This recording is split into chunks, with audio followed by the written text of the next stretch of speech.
Sexism, also known as gender inequality, is the prejudice, stereotyping, or discrimination of a particular sex, typically women. When a guy's ambitious and out in the public arena and working hard, well, that's okay. But when a woman suddenly does it, suddenly you're all like, well, why is she doing that? She is so much better qualified than the other guy. Women today, who are at the forefront of injustice and inequality, possess the same ambitions as those who stood before us. Brothers and sisters in the struggle for human dignity and freedom. Women such as Ella Baker, Angela Davis, and Shirley Chisholm are amongst the many women who broke barriers for Black women in society. Also included in that number is none other than Alabama native Linnie J. Booker. We were taught to be independent, forceful women. Before hiring the first Black Atlanta police officers in 1948, Black community leaders were urging for Black officers, not only to fight back against Jim Crow laws, but because Black officers inherently understood the Black community and the problems its citizens faced. Historically, the policing institution arose from out of slave catchers. So that is the foundation of the institutional biases that exist within the police department. A horrific police brutality case in 1940 between a Black homeless man and two white male police officers got the attention of Atlanta's Black community and community leaders. After a 7-hour hearing, which made front-page news, Judge Carpenter agreed with the officers and stated that being an officer isn't an easy job. The push for Black policemen only intensified.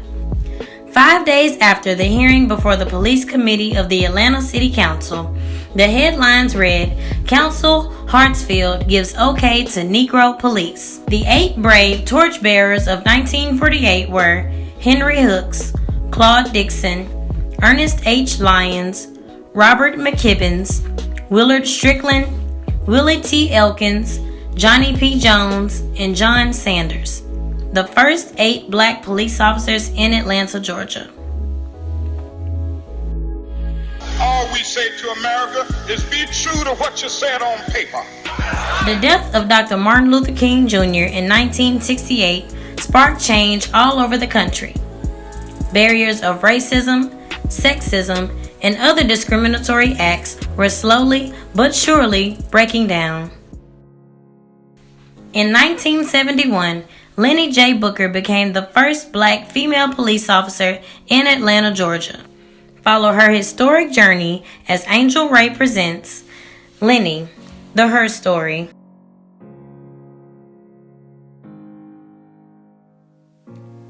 I'm Linnie Juanita Booker.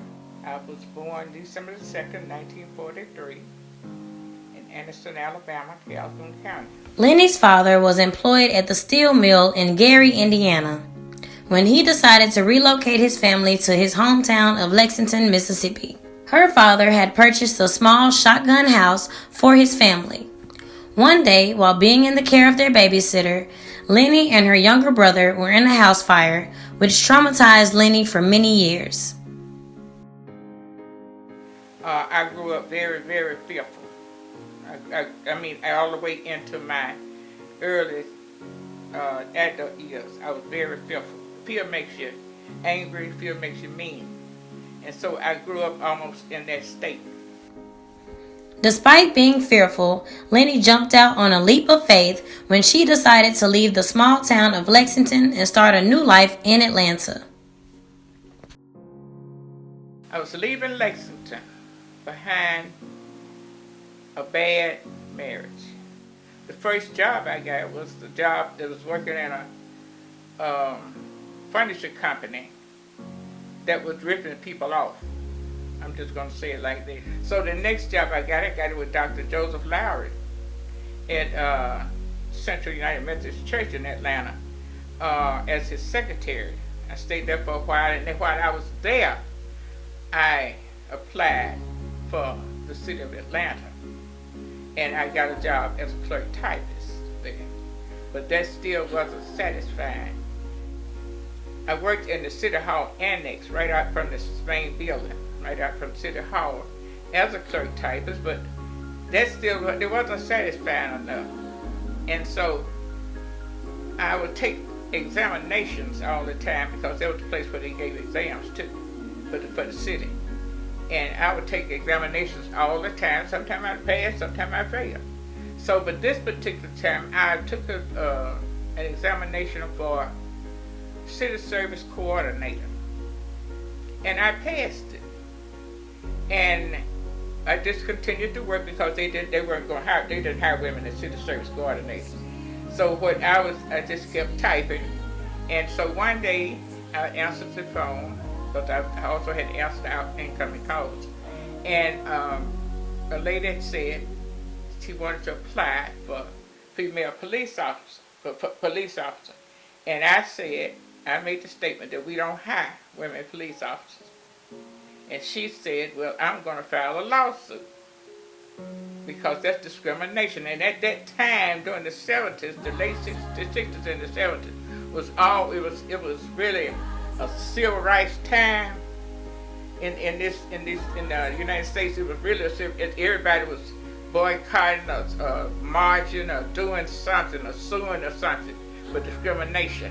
So I reported it, that this lady said she was going to file a lawsuit about not hiring female police officers. And they put the qualifications down, which basically the same as the men. She's just a female, but it was basically the same position, same pay and everything. So she took the examination for city service coordinator, and she failed it. And my name was up on top of the list.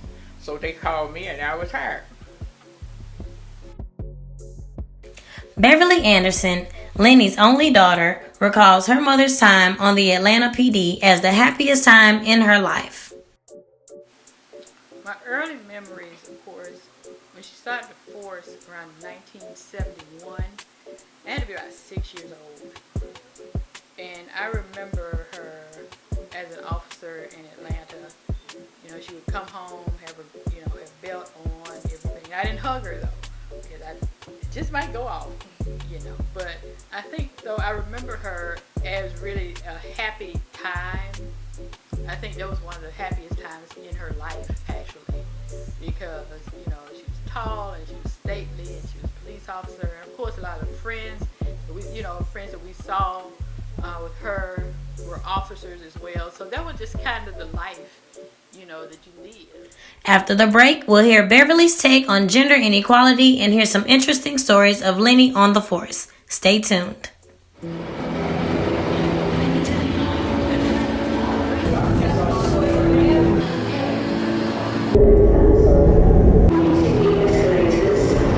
Hello, young gentlemen. Take the escalator, please. Thank you very much. Ladies, up the stairs. Thank you.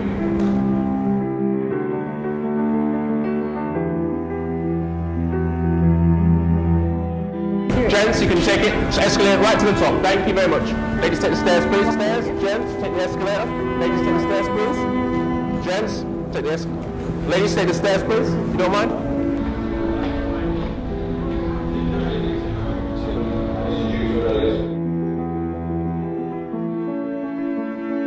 Over here. Up the escalator. Ladies, take the stairs, please. Thank you very much. Thank you.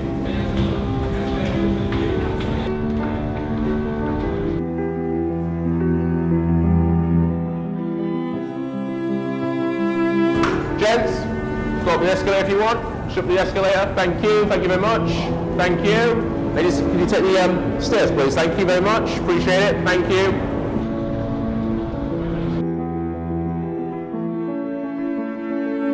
It's just the way it is. Yep, it is. Stairs, please. Thank you very much. Yep, it's just the way it is. I'm sorry. Thank you very much. All right. Thank you. Gentlemen, can you take the escalator, please? Thank you very much. Thank you. Thank you.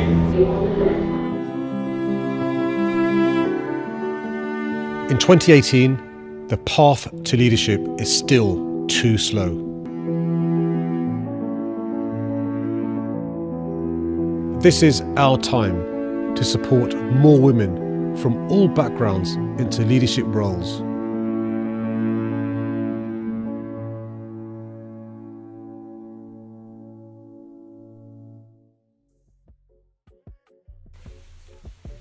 Welcome back. Before the break, we learned of Linnie Booker's groundbreaking journey. Now we'll hear from her daughter Beverly on what she was taught about gender roles. And my mother showed me and taught me that you still are a strong woman.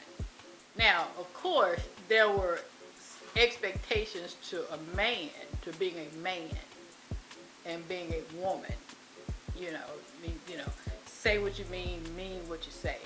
Stand up for what you believe in. Be true to your convictions. Even the police department didn't know what to do with it. Now, they had a white woman that had been there 25 years, but she was on the desk. She didn't even go outside on the street.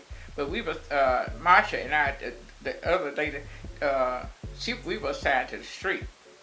And so I was sent to police community relations. And there I had to visit people, go to schools and be officer friendly. I had to go to the street dances and all of these things and visit the people on the street, visit people in the neighborhood, become familiar with them, become familiar with some of the churches and all of that.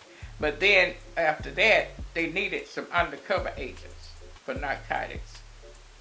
And so I was drafted to that, to become an undercover agent. Therefore, I was no longer an officer. I was promoted to detective. Linnie recalls being in shootouts, raiding houses, and even drug busts. Nobody got killed in that shootout, but the dog died. They shot the dog up. That's crazy. One incident in particular involved a drug warrant in which the trafficking mule was caught in the act. When we raided a house, now that's where the female thing came in. We raided a house. If there's a female in the house, I was in charge of that female, and the men was in charge of the men. So we went in with the warrant, and we started to search it. A little lady walked in, and she came in, and she asked about this man, where was so-and-so? And I said, he's not here, but you come in. She said, I just want to see him. I said, no, but you come in. You are now inside of a raid, so you come in here. And she came in, and I said, now you're going to have to strip search. I said, I'm going to have to search you. I said, start with your wig and go all the way down. So she went to pulling off her clothes. I said, start with your wig and let's go all the way down. She was determined that she was going to start with her clothes. I caught the wig and pulled it up, and hair fell all out down across her face. And I said, you are under arrest. Beverly discusses the rising of women's power and positions in forefront prominent roles. Well, one of my favorite pieces, of course, one of my favorite people in history is Sojourner Truth, and Ain't I a Woman? And that was her whole speech. It was like, what? I'm a woman? So why is my treatment different? But at that time she said, why is my treatment different from the white women's treatment? Why we've been treated differently? But however, with this whole feminist movement, it was really about equal pay for equal work. And, and then of course some men like, women ought not do that anyway, and da-da-da-da-da-da-da-da.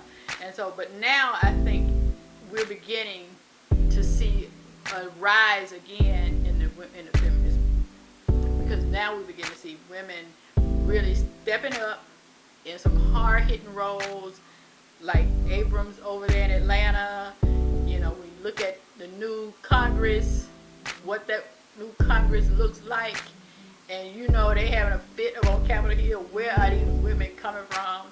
And so, and not just, black women, but women who are typically marginalized, Hispanic women, Asian women, Muslim women, Native American women.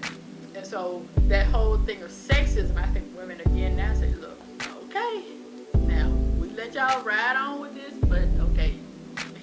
still here. With their family being mostly dominated by males, Beverly and Linnie were never taught about gender roles, and they avoid gender inequality when it comes to their children. If I should have a daughter, instead of mom, she's gonna call me Point B. Because that way she knows that no matter what happens, at least she can always find her way to me. And I'm gonna paint the solar systems on the backs of her hands. So she has to learn the entire universe before she can say, oh, I know that like the back of my hand. And she's gonna learn that this life will hit you hard, in the face, wait for you to get back up just so it can kick you in the stomach. But getting the wind knocked out of you is the only way to remind your lungs how much they like the taste of air. I don't think I really separated you all, as making, Angel, you can't do this because you're a girl. Y'all boys, y'all can do this because you're boys. And I guess one thing about it in our family, because we're so top-heavy with men. Beverly had to learn how to, along with the cars, deal with cars. It looks strange to us for somebody to call, for us to, because somebody has to call and say, I need my flat fixed, or I need to get it looks like my oil light is on. No. But he taught me how to, baby, this is what you do. Squat down, lift it off. And on top of that, he had my cousin Angie and I put the top on the sunroof at the house. Mm-hmm. We had to literally climb up there. We slide down the beams, nailing the beams in, because that, again, there wasn't no gender roles. It was no, well, you don't need to do, no, I know how to nail a hammer dead on the head. I know how to find a stud in the wall just by hitting the wall.